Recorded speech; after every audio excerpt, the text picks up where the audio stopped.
I wanted to answer another FAQ, frequently asked question that has been coming up. And this latest one is, what is the difference between the 1.0 co-created platform and the 2.0 co-created platform?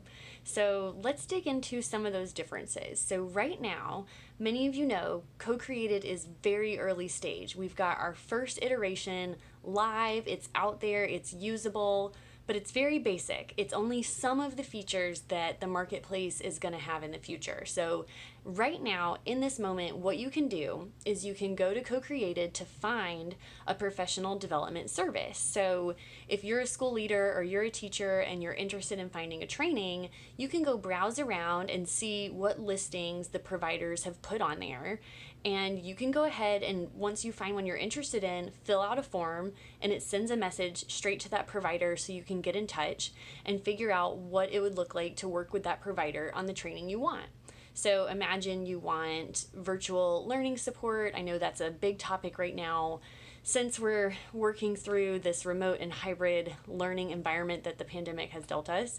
So you would find a provider who offers that kind of service. You can filter the results based on what you're looking for. You'd click the button on their listing to learn more or get in touch. That takes you to their form. Boom, boom, boom, send it in, you're in touch with them. So just a much easier way to find professional development. I know back when I was a school leader, I was spending way too much time Googling around, trying to find the trainings I need.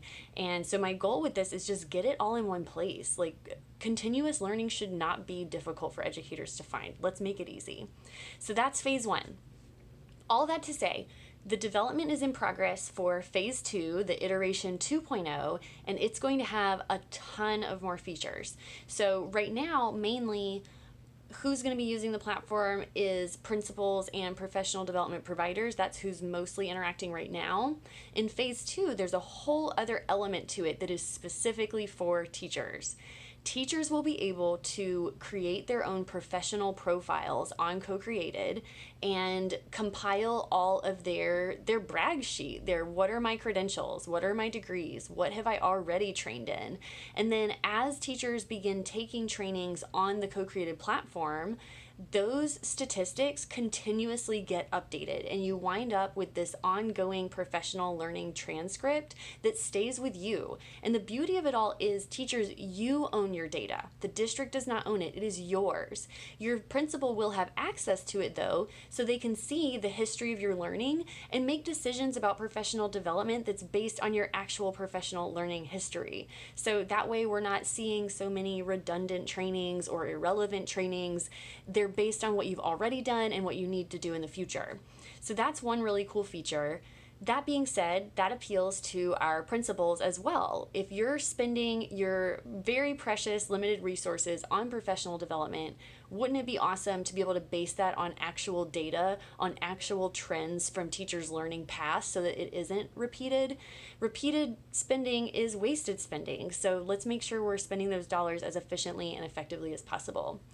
And then finally, the last set of tools I want to highlight is for our professional development providers. So for y'all, it's going to have all of the tools that you need to book a training with a client seamlessly. It gives you that procurement cycle from end to end. You find each other, you meet, you draw up a proposal, send the invoice, collect the payment all in one little place, one simple go-to place so that it is completely as smooth as can be. Some other cool things are automated communications. So you know when you're scheduling a training, it takes a lot of reminder emails. This platform does that for you. It sends those automated reminders to teachers so that it's just one less thing on your plate. So you'll be saving tons of time, which hopefully allows you to focus more on the stuff you actually want to do, give trainings and grow your business. So yeah, that's just a little bit of what's to come. We're looking at probably a late November release of that next iteration that's going to have these features for y'all. And at that point, we will start talking about the subscription-based pricing. So until then, completely free to just get on the 1.0 platform, the existing one, browse around, see the listings, and then stay tuned for what's to come in November with this really rich set of tools for each of you. Thanks.